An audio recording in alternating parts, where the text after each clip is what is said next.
رہ گیا میرا اپنا پوائنٹ آف ویو، تو وہ تو میں نے آپ کو پتا ہے کہ 14 اگست 2022 کو میں نے تو پہلے پریڈکٹ کر دیا تھا کہ مجھے اب اپنی زندگی میں اگلے 25-30 سالوں میں بھی نظر نہیں آتا کہ پاکستان کی اکانومی بہتر ہو پائے.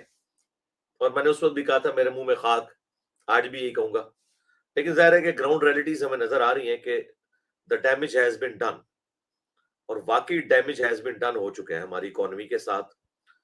اور وہ جو لوگ کہتے تھے کہ یہ پیروں کی دعاؤں سے بنا ہوا ہے، ولیوں کی دعاؤں سے ہے، 70 سال سے لوگ کھا رہے ہیں، ملک ختم نہیں ہو رہا، خام خیالی میں تھے. ہمیں تو پہلے نظر آ رہا تھا میرے بھائی، دیمک درخت کو اندر سے چاٹتی رہتی ہے. باہر بیٹھ کے لوگ یہی کہتے ہیں کہ یہ درخت جو ہے وہ کسی بزرگ نے لگایا تھا، دیکھیں کتنا بہترین ہے. اچانک ایک دن ہوا چلتی ہے اور وہ درخت گر پڑتا ہے تو پتہ چلتا ہے کہ وہ کتنے عرصے سے دیمک چاٹ رہی تھی، صرف باہر ایک کور ہی رہ گیا تھا. تو یہ ملک تو ختم ہو رہا تھا، وہ باہر ایک کور تھا جس کی وجہ سے آپ یہ سمجھتے تھے کہ جی ملک کو کچھ نہیں ہو رہا. ہمیں تو بہت پہلے پتا تھا ملک تو کئی سال پہلے، کئی دہائیاں پہلے ہی تباہ ہو چکا ہے. یہ ملک جو چل رہا تھا وہ امریکہ کے ڈالرز کے اوپر چل رہا تھا. جو عمران خان صاحب کہتے ہیں، اگرچہ عمران خان صاحب کی پالیٹکس سے مجھے بنیادی اختلافات ہیں، جس طرح کی روڈ لینگویج وہ اور ان کے ماننے والے یوز کرتے ہیں، اس کے باوجود میں ان کی اس بات کو سیکنڈ کروں گا کہ یہ جتنا معاملہ چل رہا تھا وہ امریکہ کے ڈالرز کے اوپر چل رہا تھا، کیونکہ امریکہ کو کرائے کے قاتل چاہیے تھے اور وہ پاکستانی اویلیبل تھے اور وہ ہم پہ پیسہ لگاتا تھا. اس کی وجہ سے ملک خوشحال رہتا تھا. ملک نے خود کبھی نہیں کمایا.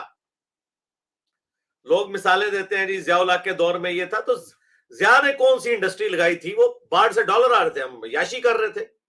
جی مشرف کے 8 سال کے دور کے اندر ڈالر 60 سے اوپر نہیں گیا، تو مشرف نے کون سا کمال کیا تھا؟ اس نے کون سی انڈسٹری لگا دی ہے؟ وہ بھی آخری دنوں میں اس نے ڈھونگ رچایا، کالا باغ ڈیم کا تو بنایا تو وہ بھی کوئی نہیں. تو وہ پیسے آ رہے تھے ڈالر باہر سے، اس کی وجہ سے ملک سٹیبل تھا. آج ہمیں ڈالر ملنے بند ہو گیا تو ہمیں اپنی اوقات پتہ چل گئی. سیدھی سی بات ہے. آج بھی اگر کرائے کے قاتل ہم بن جائیں تو پھر ڈالر آ جائیں گے، پھر ملک خوشحال ہو جائے گا. کیا کچھ بھی نہیں ملک کے لیے کسی نے بھی، نہ ڈکٹیٹرز نے اور نہ پولیٹیکل لیڈرز نے. ٹھیک ہے پولیٹیکل لیڈرز کم مجرم ہے اس معاملے میں، کیونکہ انہیں موقع ہی نہیں دیا گیا، ہمیشہ کمپرومائز ہی ان کو رکھا گیا. بہرحال جو کچھ بھی کوئی تھوڑا بہت آپ کو ملک میں باہر نظر آ رہی ہے وہ بھی ڈیموکریٹک حکومتوں کی ہے، جو اس سے بہتر بھی ہو سکتی تھی. لیکن یہ بھی حقیقت ہے کہ تو آپ دیکھ لیں پھر اب the damage has been done.